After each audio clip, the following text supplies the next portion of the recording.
Bom dia, igreja.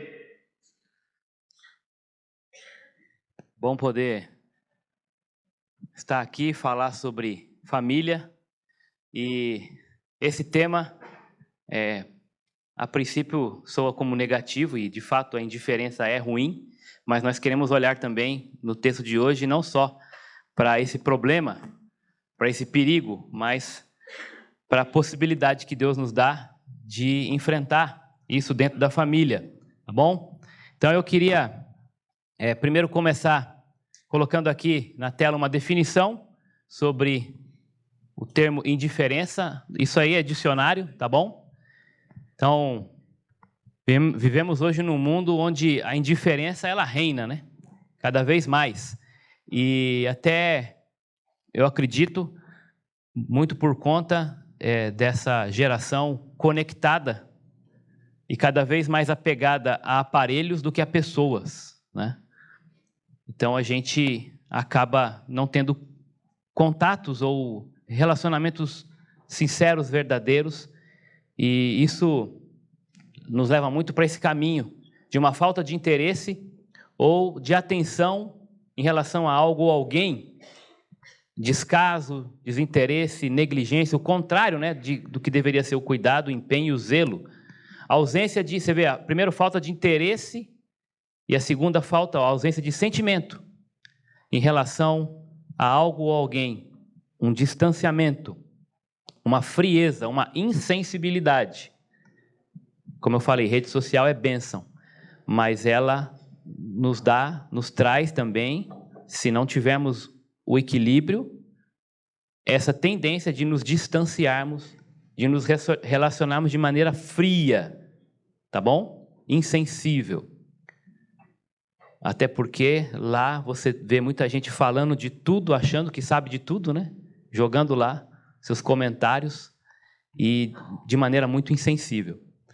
Sentimento de superioridade. Eu não sabia, no primeiro momento, quando pensei sobre esse termo, e o dicionário trouxe uma surpresa aí para mim, que tem a ver com... que a indiferença tem a ver com o sentimento de superioridade. E aí eu comecei a pensar, falei, faz sentido realmente a arrogância, porque não tem ninguém tão bom quanto eu, tão melhor, então eu só vou ter prejuízo se eu me aproximar, se eu der ouvidos.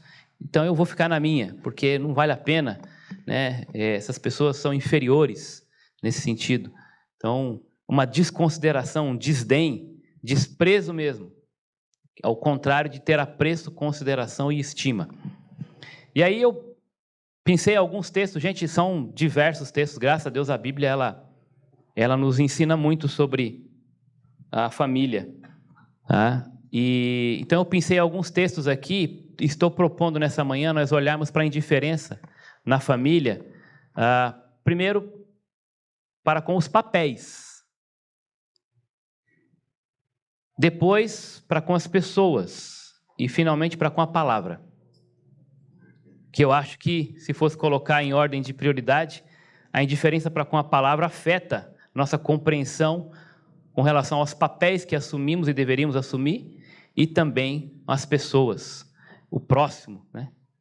Que Deus nos pede para, ao contrário de sermos indiferentes, armarmos o próximo, tá bom? Com relação aos papéis, nós vivemos uma vida em função dos papéis que temos ou assumimos, né?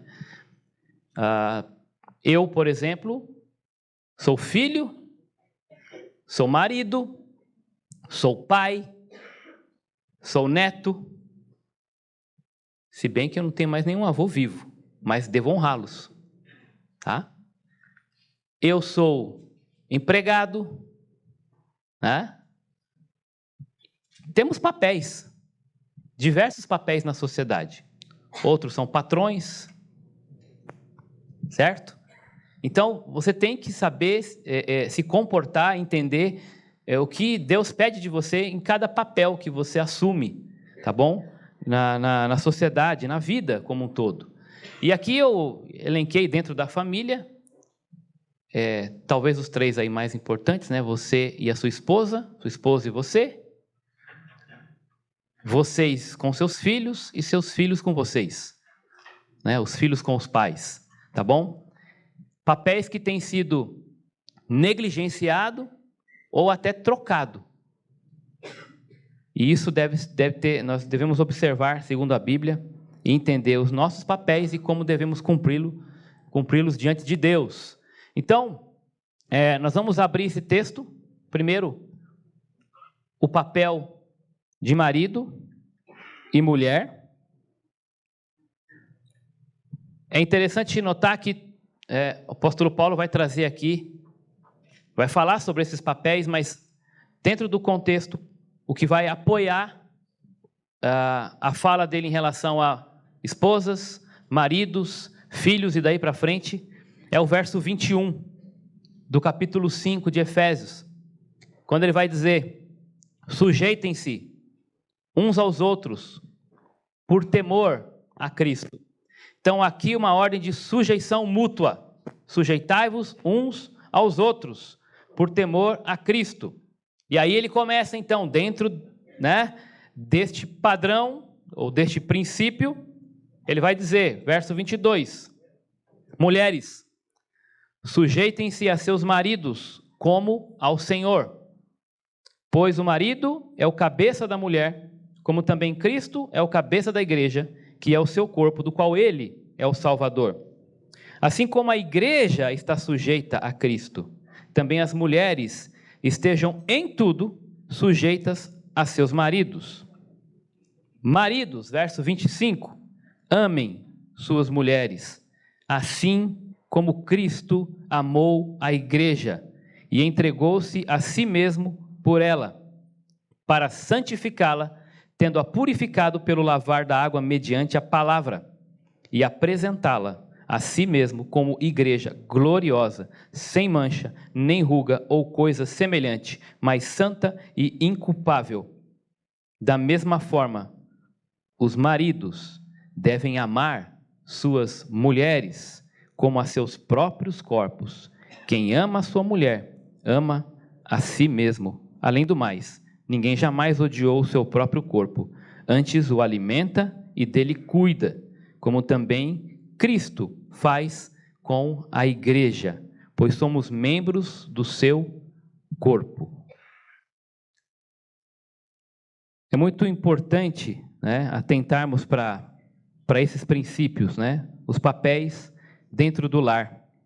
E com relação a marido e mulher, nós entendemos que no casamento deve haver então uma submissão mútua. O responsável pelo lar deve ser o marido. Se algo acontece de errado no lar, ele deve assumir a responsabilidade para proteger sua esposa e seus filhos. Então, esta deveria ser a atitude de Adão lá no começo.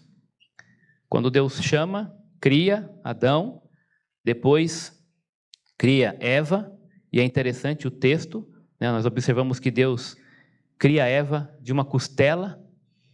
Deus criou a mulher para ser uma auxiliadora idônea, para estar ao lado do marido, não acima dele nem abaixo. E também é muito interessante essa questão de criar Eva da costela para estar ao lado dele. Quando nós chegamos no Novo Testamento, Jesus fala que iria deixar um Paracletos. E isso é uma referência direta ao Espírito Santo. E a palavra Paracletos é aquele que está ao lado. Eu deixarei este que vai estar ao lado de vocês.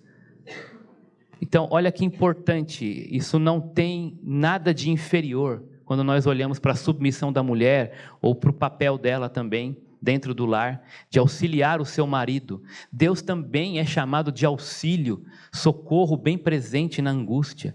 Então, o mesmo termo que é usado no Antigo Testamento para a mulher é usado para Deus, auxílio.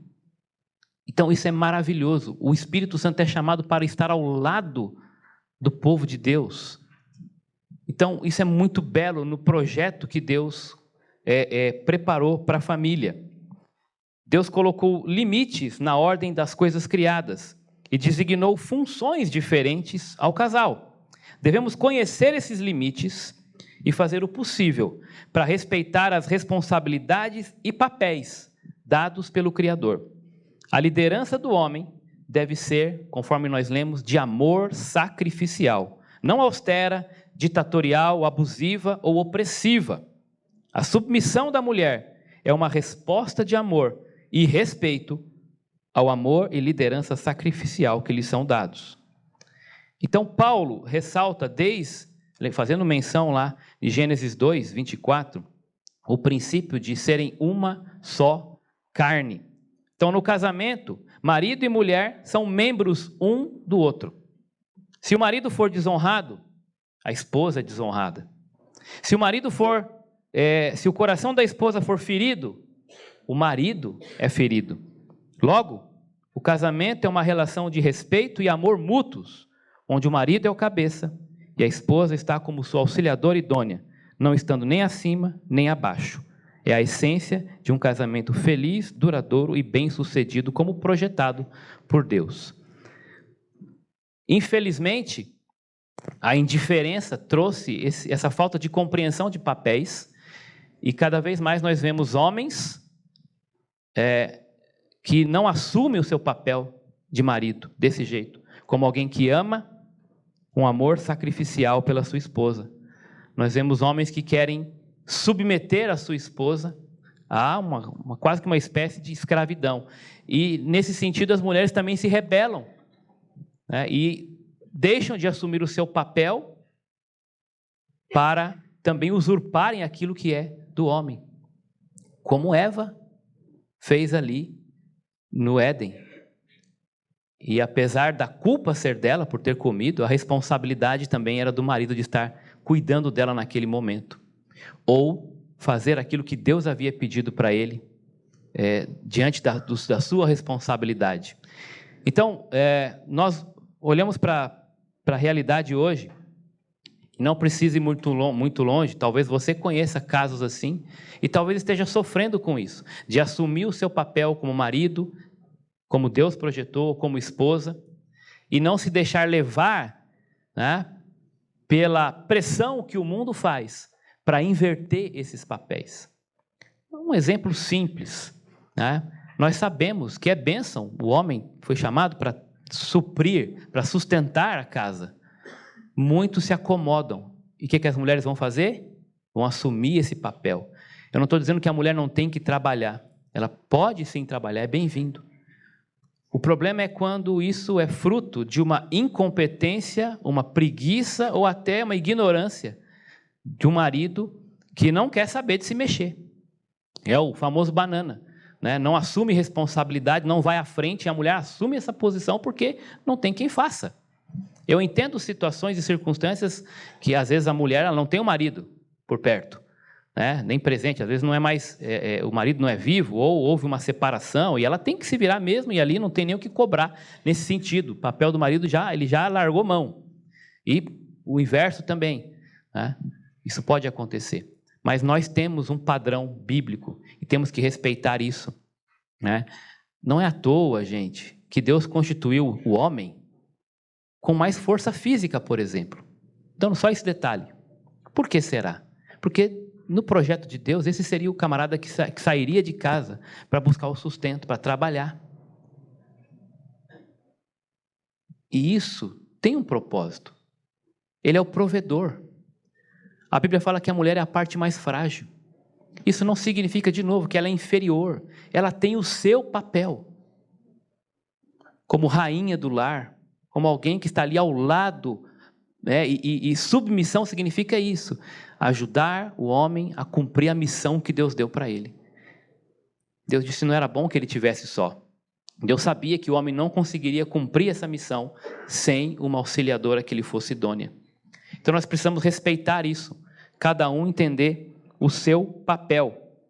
Mas a indiferença é um pecado, né, que tem levado maridos e mulheres a não atentar para esses papéis, para essas funções que Deus estabeleceu para que a família representasse de maneira digna o seu nome e o seu reino aqui na terra. Como pais, nós vamos ler também o texto de Deuteronômio, se você quiser já abrir ali, está citado ali, 6. Se eu achar primeiro aqui, tá bom? Para a gente ganhar tempo, eu vou ler Já vou adiantar. Já desde cedo, né, Deus vai trazer, né, esse princípio, essa lei, para que a família, os pais entendam o papel de criar os seus filhos na disciplina do Senhor e ensiná-los no caminho em que devem andar. E Deuteronômio 6, bem conhecido a partir do 6, que todas estas palavras que hoje lhe ordeno estejam em seu coração. Ensine-as com persistência aos seus filhos, conversem sobre elas quando estiverem sentados em casa, quando estiver andando pelo caminho, quando se deitar e quando se levantar. Amarre-as como um sinal nos braços e prenda-as na testa. Escreva nos batentes das portas de sua casa e em seus portões. Qual é o princípio aqui, né, por trás disso? A responsabilidade dos pais, especialmente aqui do cabeça, de ensinar, de treinar os seus filhos no caminho do Senhor. Desde cedo, inculcar neles a palavra de Deus. Não de forma apenas mecânica, né? A palavra no sentido frio do termo. Decorar, por exemplo, por decorar. Mas mostrar com sua vida, essa ideia de andar pelo caminho, né? Essa ideia de você ser o exemplo e aproveitar todas as oportunidades que a vida dá para ensinar o seu filho os princípios e as verdades da palavra de Deus. Efésios 6, 4, também ainda naquele contexto, quando Paulo fala para os maridos, para as mulheres, lá no próximo capítulo 6, verso 4, ele vai dizer algo muito importante em relação aos pais aqui: não irritem os seus filhos. É interessante esse termo, né? Mas antes, criem-nos segundo a instrução e o conselho do Senhor. Pais, não irritem seus filhos, antes criem-os na instrução e no conselho do Senhor. A ideia aqui é que o bom relacionamento entre pais e filhos é fundamental para que a palavra do Senhor seja inculcada em suas mentes. É preciso que laços de amizade profunda existam no relacionamento e que sejam exemplos vivos de servos, homens cheios do Espírito Santo, tementes e praticantes da santa doutrina e irrepreensíveis em vossos caminhos. Jamais se deve esquecer que o maior exemplo para os filhos estão dentro dos lares e não fora deles. O maior exemplo para um filho são os pais, deveria ser. Mas a indiferença tem feito com que os pais deleguem essa responsabilidade. Ou, talvez na melhor das boas intenções, para a igreja. A igreja, ela tem o seu papel de instruir, de ensinar, de discipular nesse sentido. Mas não é responsabilidade primária da igreja ensinar o seu filho no caminho que ele deve andar. Essa responsabilidade é sua, pai, é sua, mãe. A igreja, ela auxilia, ela é um braço, né, para apoiar, mas Deus não vai cobrar da igreja a educação dos seus filhos. Deus chamou você, pai e mãe, com esse papel fundamental de ser exemplo na criação e na condução dos seus filhos. Eu penso aqui, a questão dos pais não irritarem os filhos, é exatamente a primeira coisa que vem na minha mente aqui é a ideia de você, é aquela frase, né? Faça o que eu digo, mas não faça o que eu faço. Então, pais cobram dos filhos, por exemplo, devocional, mas os filhos nunca tiveram a chance, o privilégio de participar com eles, ou até vê-los orando sequer um dia. Pais cobram disciplina, mas os filhos veem o contrário em suas vidas. Pais cobram amor pelos irmãos, né? Respeita teu irmão, cuida do teu irmão, mas ele vê um maltratando o outro dentro de casa, ignorando, batendo boca, falando palavrão, às vezes até com violência física, e são cobrados, muitos traumatizados por isso. Então famílias são quebradas, porque esse papel é negligenciado, há uma indiferença. De novo, né? Pais homens agora, que eu trabalho demais. Então, delega toda a disciplina e educação dos filhos para a mulher, para a esposa. E com essa justificativa de que trabalha muito para colocar comida dentro de casa. Então o pai acha que ele comprando um videogame para a criança, ele está educando e fazendo o melhor que ele pode por ela. Seu filho, o que ele precisa é do seu tempo, do seu coração, do seu abraço, e não apenas do seu dinheiro, né? Ou daquilo que você pode dar. Ele precisa que você seja quem você precisa ser, como pai, como alguém presente. Da mesma forma a mãe, né? Que, graças a Deus, né, tem sido essa pessoa no lar para com os filhos, cuidadora, presente, mas muitas vezes também não dá o devido exemplo. Não ensina suas filhas a serem mulheres que também vão respeitar os seus maridos o dia em que chegar o momento de escolher alguém. E se deixam levar, talvez, por movimentos onde fica aí essa pressão para não cumprir o papel que Deus deu para a esposa como auxiliadora idônea. Uma vez, um pastor disse que estava fazendo um casamento e tinha uma filha de 8 anos. Quando terminou o casamento, a filha perguntou para ele assim: pai, por que a noiva entra com o pai do noivo? Ou por que a noiva entra com o pai? Por que a noiva entra com o pai? É o pai que leva a noiva lá pelo corredor, né? E o pai explicou essa questão da autoridade. A filha, desde pequena, ela é ensinada a obedecer aos pais, a entender que o pai é autoridade sobre ela, é o líder, é o provedor, é o protetor da família. E o pai e a família prepara essa criança, falando aqui da menina, né? Para que um dia essa responsabilidade seja delegada. Uma nova família será formada. Então, esse simbolismo é maravilhoso. Quando o pai entrega a sua filha, né, Vitão? Pro menino. Pro menino. E o pai está falando: eu vou entregar para o menino. Ele está delegando ali toda essa autoridade. Espera-se que aquele homem agora vai assumir, né, aquela menina, e dela agora ele vai cuidar. Ele vai proteger, ele vai prover, ele vai liderar. Então é maravilhoso esse momento, quando o pai fala: agora é contigo, meu irmão. Para o menino que está vendo a noiva ali é fantástico, ele nem está pensando nisso. Mas deveria, porque ele será cobrado. E graças a Deus, se é um homem de Deus, ele sabe disso. Ele sabe que naquele momento, quando o pai entrega a sua filha, ele está assumindo uma grande responsabilidade. É uma honra, porque ele vai dar início a uma nova família ali, para representar, para reproduzir, refletir a imagem de Deus na terra. Então isso é honra. Muito bem. E os filhos? E os filhos? Vamos para o texto. Efésios 6, outro texto ali.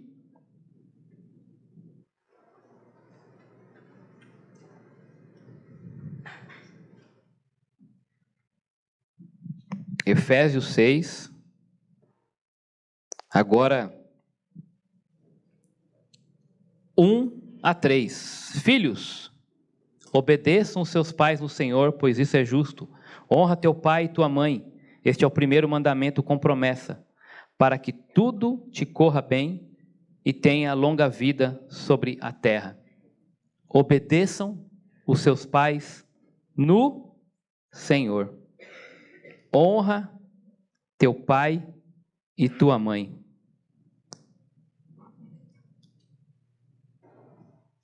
Filhos devem honrar os seus pais, dando ouvidos às suas instruções, obedecendo-os sempre, respeitando-os, cuidando deles, jamais desprezando-os, submetendo-se à correção e amando-os em todo o tempo.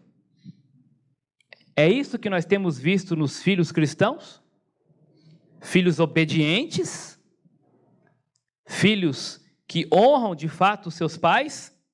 Filhos que dão ouvidos às suas instruções? O pai falou, está falado? Será que tem sido assim? Ou paira, infelizmente até, eu estou falando de gente crente, tá? Eu não espero isso do mundo aí fora.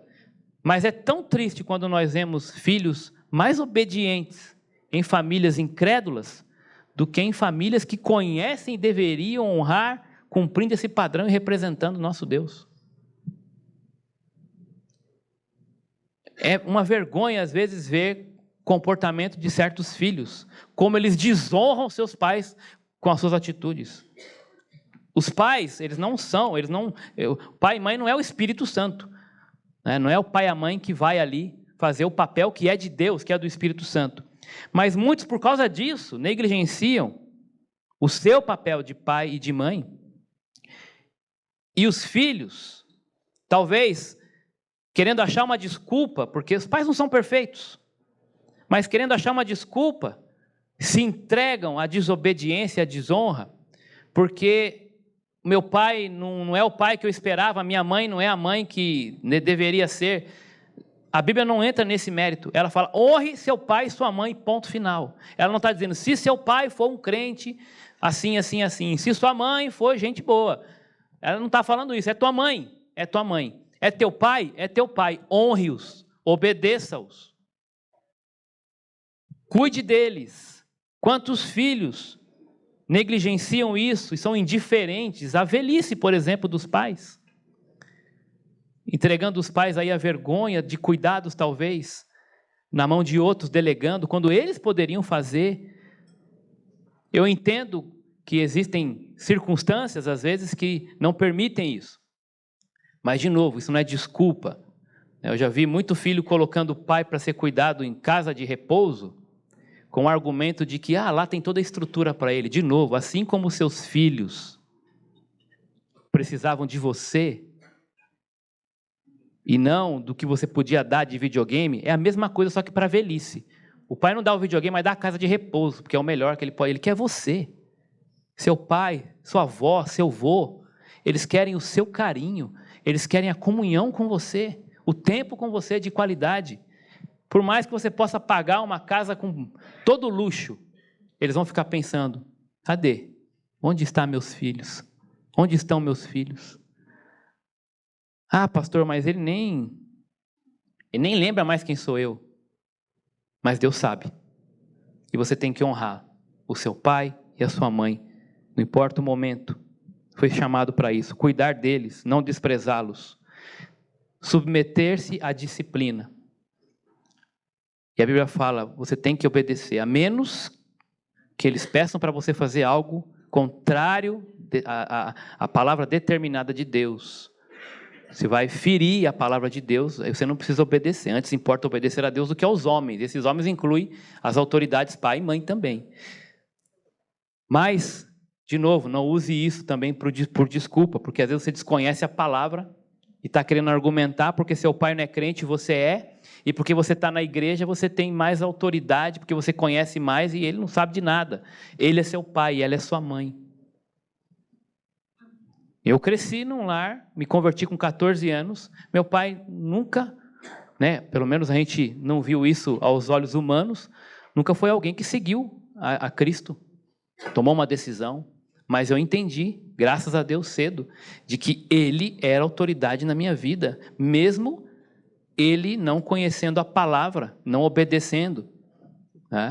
Eu lembro uma vez, quando eu fui falar com ele, meio que pedindo autorização para namorar a minha esposa. Pai, estou gostando de uma moça, assim, assim, assim e tal. O que você acha? E ele falou assim, filho, quem sou eu para te dar conselho? Você vai ser pastor, teu pai não vale nada, o que você fizer está bem feito. Eu falei, pai, é muito importante a sua opinião. Se o senhor disser que não é o momento, que o senhor não me vê preparado, ou, que acha que não é a pessoa certa, eu vou me submeter. E aí de novo ele disse, filho, o pai abençoa. O que você fizer, eu aprovo. Mas eu percebi o quanto ele se sentiu honrado, eu adulto já, pedindo a opinião dele e considerando a opinião dele sobre o meu futuro, a minha futura esposa, né, ou com quem eu queria começar um relacionamento. Isso é honra, meus irmãos. Isso é honra. Já desonrei muito meu pai. Eu lembro de um episódio onde eu fiquei sem falar com ele. Acho que já deve ter acontecido isso com você, ou foi só comigo? Aquelas birrinhas, sabe? Briguinha boba, de achar que eu tô certo, ele tá errado, então é ele que tem que vir me pedir perdão, não vou sair daqui. E meu pai não cresceu com esse ensinamento. Para ele, pai não pede perdão para filho, era sempre assim. O jeito do meu pai pedir perdão não era chegando e falando, me perdoa. Era indo lá e fazendo um lanche, falando assim, filho, toma aqui. É um jeito de falar, eu errei, me perdoa. Ele não falava, mas ele fazia com atitudes. Ele estava dizendo, eu estou arrependido. Então teve uma situação dessa. Fiquei mais de mês sem falar. Eu deitava na cama com ele lá, dormia junto, grandão. Mas fiquei um período sem sequer entrar no quarto.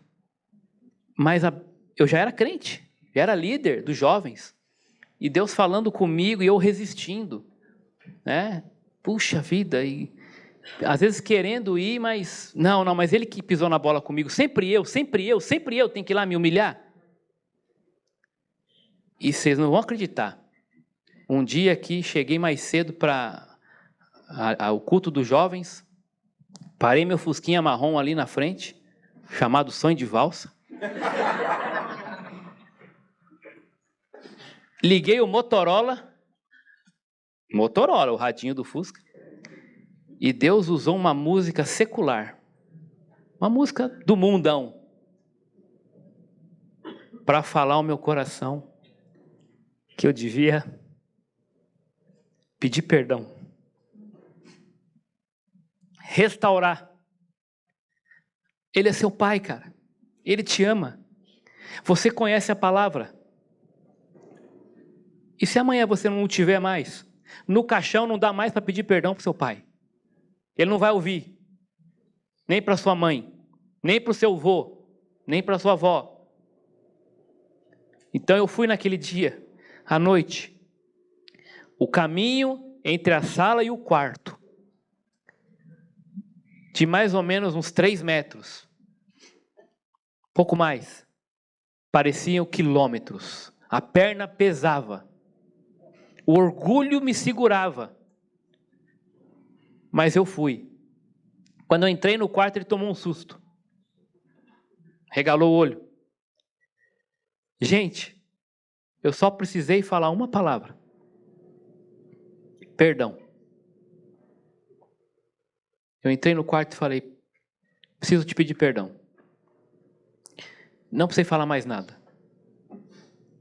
Ele já me abraçou e falou, eu que preciso te pedir perdão, depois que eu pedi. Eu fiquei pensando, por que tanto tempo, meu Deus? Por que tanto tempo? Bastava isso. Bastava uma atitude de honra. Ele é meu pai. Graças a Deus por todo o tempo que nós recuperamos e passamos juntos. Eu sei que Deus foi honrado. Concluindo aqui esse ponto, a Bíblia é bem clara no papel de cada um dentro do lar. Quando cada pessoa cumpre o seu papel, as coisas se encaixam. A família funciona com equilíbrio e prosperidade. Em resumo, a mulher deve ser amada e o marido deve ser respeitado. Os filhos devem honrar os seus pais e os pais devem ser exemplo para os seus filhos sem provocá-los à ira. Desculpe. Pode passar aí para mim? Aí. A indiferença para com as pessoas, esses próximos 2 pontos, os textos vão falar por si só, tá bom? Então eu peço que você simplesmente me acompanhe nos textos aí.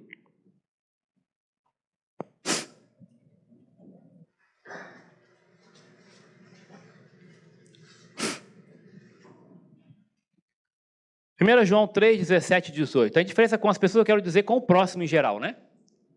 Então aí nós temos uma indiferença para com o mundo, né? Pessoas que precisam de atenção, precisam de cuidado, precisam de suprimento. E nós estamos negligenciando isso e deixando com que a indiferença nos isole ou nos torne superiores, entendendo que temos, enfim, algo a mais ou melhor do que o nosso semelhante. Ou porque somos crentes, ou porque temos algum cargo, ou porque temos alguma função. Nós esquecemos desse papel importante. Obrigado, querida.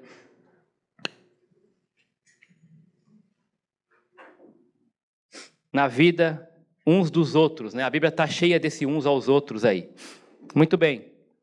Se alguém tiver, 1 João 3, 17, 18. Se alguém tiver recursos materiais, vendo seu irmão em necessidade, não se compadecer dele, como pode permanecer nele o amor de Deus?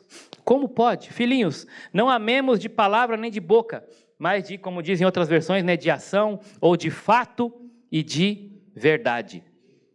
Não amemos de boca nem de palavra, mas de fato e de verdade. É isso que Deus pede de nós.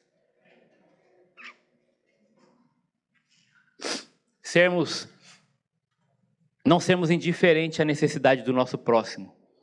Tiago vai trazer a mesma ideia, quando diz assim, se um irmão ou irmã estiver necessitado de roupas ou de alimento, né, enfim, do alimento de cada dia, e um de vocês lhes disser, vá em paz, aqueça-se e alimente-se até satisfazer-se, sem porém lhe dar nada, de que adianta isso?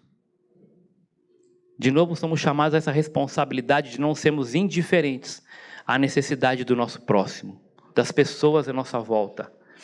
Deus abençoe essa igreja porque tem entendido isso. Esse projeto que tivemos agora, né, do Muro Solidário, mostra um pouco disso. É da igreja, que bênção. Mas a igreja somos nós, eu e você. Então você não tem que esperar um projeto da igreja, do instituto, né? E alguns até pegam carona, porque infelizmente não mexem um dedo. Mas fala, tá, minha igreja faz muita coisa pelos outros. Mas você particularmente, o que você tem feito? Você separou alguma roupa, sua, para doar? Não aquela que não presta mais, cheia de buraco. Se bem que tem alguma coisa com buraco que é moda, né? Hoje em dia, né? Mas eu digo aquelas que realmente, né? Não é assim? Então, alimento. Talvez tem parentes seus passando necessidade de algum tipo e você pode ajudar. Pode ajudar. A começar pelos da sua casa, gente. Pessoas, e eu não falo só de necessidade de alimento, necessidade física, mas todo tipo de necessidade. Às vezes tem alguém precisando de um pouco mais do seu tempo, de consideração. De você pegar essa pessoa e almoçar com ela um dia. E nós até saímos daquele ponto pai e filho, tá? Mas isso serve também. Não ser indiferente à necessidade do seu próximo. Outro texto mostra o exemplo de Jesus, Atos 10, 38, como Deus ungiu a Jesus de Nazaré com o Espírito Santo e poder, e como ele andou por toda a parte fazendo bem e curando os oprimidos pelo diabo, porque Deus estava com ele. Jesus não foi indiferente à necessidade das pessoas, não importa se elas eram seus discípulos ou não, o texto vai dizer que ele andou por toda a parte fazendo o bem e curando as pessoas, todos os oprimidos pelo diabo. Deus quer te usar. Talvez ele não vá usar você para curar ninguém, nesse sentido extraordinário. Mas sabe que uma palavra que Deus vai usar da tua boca, palavra que vem dele, pode ser cura? E tem gente precisando, sendo oprimida pelo diabo, cheia de necessidade de carinho, de amor, de compreensão. Muita gente rejeitada, inclusive em muitas igrejas. E Deus quer usar você para quebrar essa barreira da indiferença e aproximar essa pessoa do Evangelho. Porque foi assim com você, nós éramos assim. Que Deus usou alguém para nos aproximar. Ele foi exemplo. Ele andou por todo canto, fazendo o bem. Pensa nisso. Amanhã você vai para o trabalho, lá é um lugar para você fazer o bem. Amanhã você vai para a faculdade, lá é um lugar para você fazer o bem. Na sua casa, o lugar onde nós mais nos revelamos e talvez o lugar onde nós mais fazemos o mal. Deveria ser o lugar de proteção. Às vezes o filho tem medo de chegar em casa.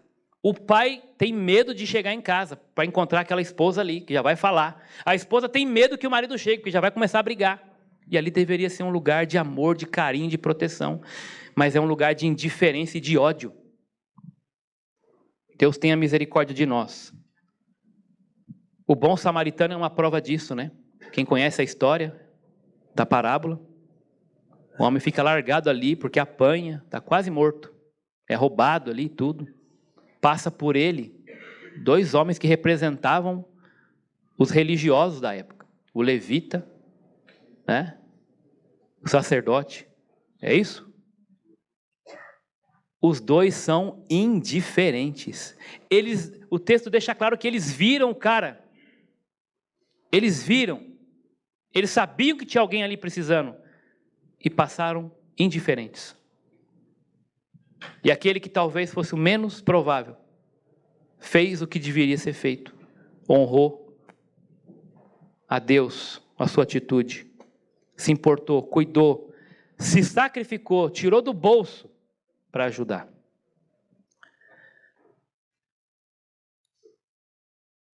Por fim, a indiferença para com a palavra. Essa talvez é a razão que justifique, não, mas que explique as demais indiferenças. Porque não conhecemos a palavra, ou se conhecemos, não a obedecemos. Somos indiferentes a ela. Tiago, sejam praticantes da palavra e não somente ouvintes. É uma bênção estar aqui agora ouvindo. Mas o mesmo privilégio que vocês têm de ouvir domingo após domingo, PG após PG, né? Mensagem após mensagem no online, seja onde você for, no livro que você está lendo, que também reflete verdade da palavra, ou seu próprio devocional. Ali você está sendo um ouvinte. Espero que não fique nisso, porque você vai estar negligenciando, né, uma palavra de Deus. Não sejam apenas ouvintes, mas sejam praticantes, porque quem é apenas ouvinte engana-se a si mesmo. O privilégio de ouvir traz também a responsabilidade de colocar aquilo em prática. Não negligenciar, não ser indiferente. Se Deus está falando com você, vá e faça. E não tem como Deus não falar com você, né? A palavra de Deus, ela não volta vazia. Isso significa que para aqueles que a obedecem, cumprem, ela volta trazendo fruto de arrependimento e glória para Deus. Mas para aqueles que a ouvem, mas não obedecem e não põem em prática, ela volta trazendo condenação, juízo e disciplina. Deus está vendo. Não se faça de ignorante, ou que você não tem teologia, ou que você não é estudado. Você não tem como sair daqui sem dizer, Deus não falou comigo. O jeito, o nível de cada um, o que ele pediu, a maneira, né, a significância disso para você, no seu momento, no local que você está inserido, eu não sei como vai ser a prática disso, mas vai ter que ter. Não tem um que tenha justificativa de sair daqui dizendo assim, hoje já sabia de tudo e não teve novidade para mim. Está petrificado então, porque a palavra de Deus é viva. Não tem como sair de um culto sem ser desafiado por ela. Apesar do pastor. Só a graça de Deus mesmo, irmãos. Mas a palavra de Deus é poderosa. Ela é poderosa. Esse texto é muito interessante. Saul quis dar uma de... né? Como é que diz aquele que quer dar um migué, como diz, né? Ele chegou para o Samuel, ele era rei, mas não era sacerdote. Ele não podia fazer essa função. Samuel, o profeta de Deus falou para ele, vocês vão lá destruir os inimigos, não deixa nada. Não quero que sobre nada. Deus mandou eliminar tudo. E Saul deu o seu jeitinho, né? Ele obedeceu em partes. a palavra. Ele deixou algumas coisinhas, que ele pensou assim, a palavra de Deus foi essa, mas eu tenho um plano melhor. Talvez Deus não pensou nisso, que seria bom guardar uns animais aqui e tal, né, umas coisinhas ali.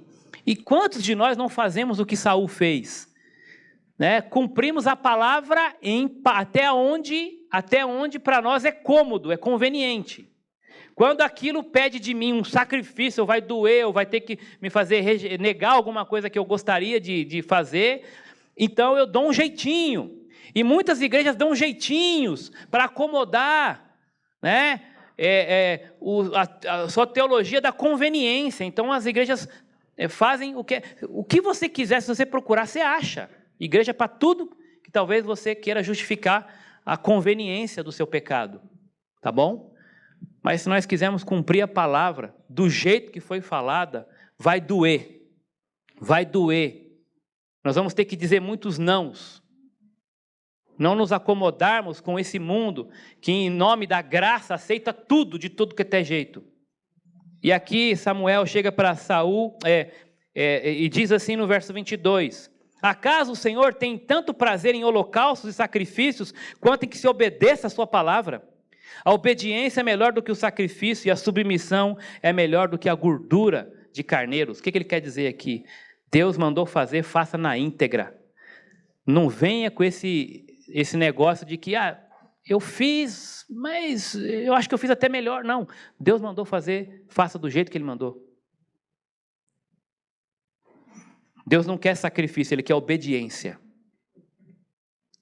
E Jeremias 29, 19, no contexto do cativeiro da Babilônia, vem uma palavra do Senhor para aqueles que não foram e ficaram, né?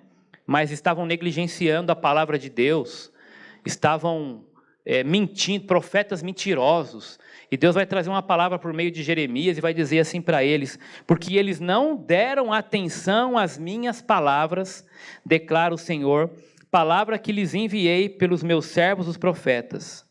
Vocês também não deram atenção. E no contexto, se vocês lerem os versículos anteriores, Deus está dizendo que vai trazer disciplina para essa turma. Por quê? Porque eles não deram atenção à palavra dele, que ele mandou por meio do profeta. Indiferença para com a palavra traz disciplina do Senhor pesada. A pessoa, a igreja, a comunidade, quem quer que seja. Deus não vai andar com gente que negligencia ou se faz indiferente diante da sua palavra, porque Ele zela pelo seu nome, Ele zela pela sua igreja, pela sua palavra, e nós temos que cumprir e obedecer. Só para fazer-nos lembrar também dessa parábola, ela fala muito desses dois últimos pontos, a negligência, a indiferença para com as pessoas e para com a palavra. Um rico se esbanjava lá nos seus banquetes, e tinha um mendigo que ficava ali na sua porta querendo pegar as migalhas. Mas os cachorros vinham ali lamber as feridas dele. Esse rico não estava nem aí para esse cara, nem aí. Indiferente àquele mendigo. É a única parábola que dá nome para o personagem, né? Alguns vão até dizer que talvez nem seja parábola por causa disso. Mas olha que interessante, Lázaro ficava lá. E o rico se esbanjando, dando seus banquetes, vivendo a vida. E era um conhecedor, porque quando morre o Lázaro, a Bíblia diz que ele vai para o seio de Abraão. E morreu o rico, vai para o inferno. De lá, a parábola vai dizer isso, né? Imaginando aqui, né, a cena. O rico fala assim, manda o Lázaro molhar o dedinho. Agora ele se importa, né? Agora ele se importa. Manda ele molhar o dedinho, mas se importa com ele. Não com os outros. Não tem como. Daqui, quem está aqui não vai para aí. Quem está aí não vem para cá. Então faz o seguinte. Manda o Lázaro, ou alguém aí, ir falar com os meus parentes que ficaram lá em casa. Cara, eles têm a lei e os profetas, né? Moisés, ele tem. Tem que ouvir eles lá. Não, mas se mandar um anjo, aí eles vão... Não adianta, mesmo que eu mande um anjo. Se eles não ouviram a palavra, se eles forem diferentes à palavra, não adianta eu mandar nenhum anjo. Não vão ouvir. Então esse rico negligenciou as pessoas, o próximo que estava ali, e negligenciou a palavra, porque ele conhecia a palavra. Não, manda um anjo lá falar então. Foi indiferente. Não teve mais tempo para ele. Eles têm, que ouçam-nos. Nós temos a palavra. Deus colocou pessoas ao nosso redor. E nós temos os nossos papéis também no lar. Não devemos negligenciar e ser indiferentes a eles. Na prática, então. Qual foi a última vez que você orou com sua família? Pensa nisso. Qual foi a última vez que você conduziu um estudo bíblico na sua casa, um devocional em família? Você tem ajudado nos afazeres do lar? Qual foi a última vez que você ajudou um necessitado? Obedecer, respeitar, agradecer, que talvez seja uma das formas mais práticas de honrar, retribuir, filhos e até netos que têm a responsabilidade de recompensar e sustentar seus pais e avós. Pode ser através de um presente, até uma viagem. Quando foi a última vez que você chamou um avô, uma avó para viajar com você? O pai e uma mãe para ir para uma praia, para um lugar que eles gostam? Honrar, respeitar, retribuir tudo que eles fizeram por você. Por que não? A indiferença na família, então, para com os papéis, para com as pessoas e para com a palavra. Ali estava a luz verdadeira que alumia todo homem, chegando ao mundo, estava no mundo. O mundo foi feito por ele, e o mundo não o conheceu. Veio para o que era seu, e os seus, grifo meu ali, sabe o que indica para mim essas duas partes? O mundo não conheceu, os seus não receberam. Jesus sabe o que é sofrer indiferença. Ele sabe o que é isso. Mas sabe como Jesus pagou essa indiferença? No verso 12.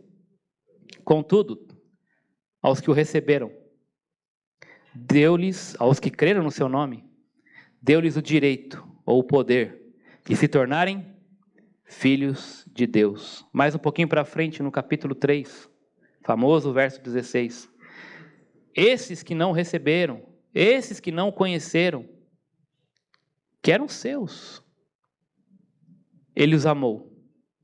Deus amou o mundo de tal maneira que deu, olha para essa mesa, deu o seu Filho unigênito, para que todo aquele que nele crê não pereça, mas tenha.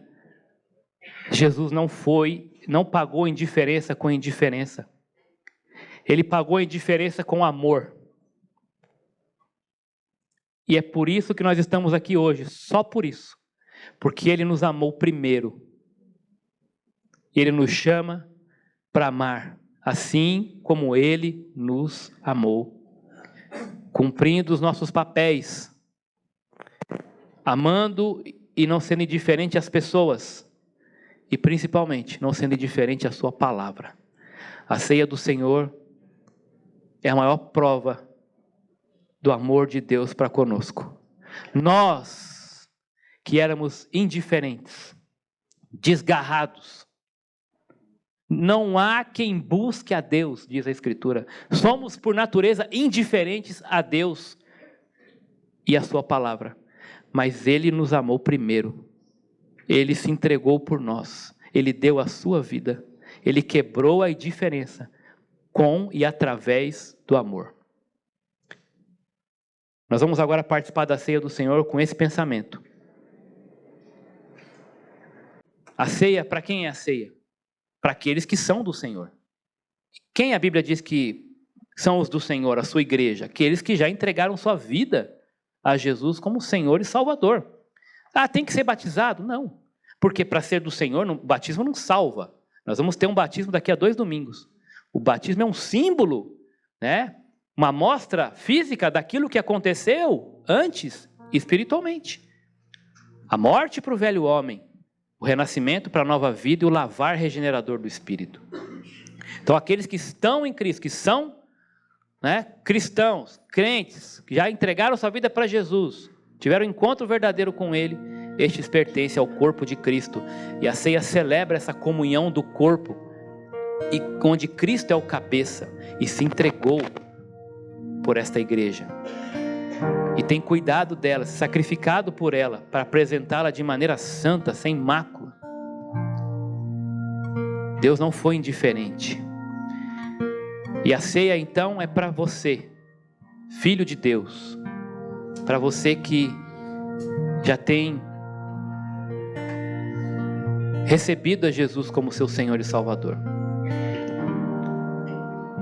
Agora, não seja indiferente à ceia, porque a Bíblia diz que você deve tomar a ceia de maneira digna, não indignamente.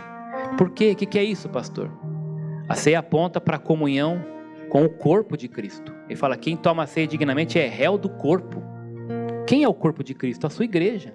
Então, se você tem algo para acertar com alguém, você deve fazê-lo. Pastor, mas então vou deixar passar a ceia, depois eu acerto?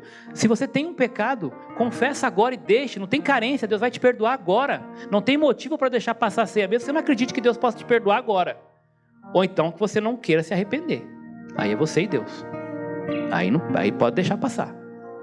Mas se você crê que Deus é poderoso para te perdoar e você está arrependido, assim que possível procura essa pessoa. Deus conhece teu coração. Não tem carência.